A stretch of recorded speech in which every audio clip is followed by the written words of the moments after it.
with DrillFit training. I am going to show y'all the elbow to knee crunch. This is great for the abs and for the obliques.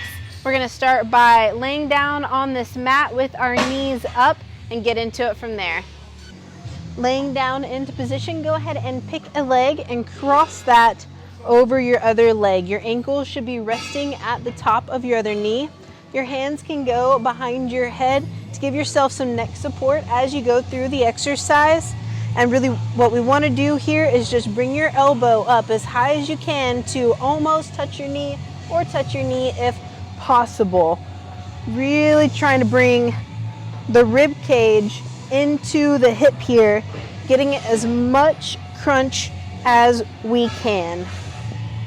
Really like to do these high rep, about 15 to 20 reps, super crunch. We want to make sure as we come back down, we want this shoulder to come all the way and rest on the mat and then come all the way back again to get that full range of motion.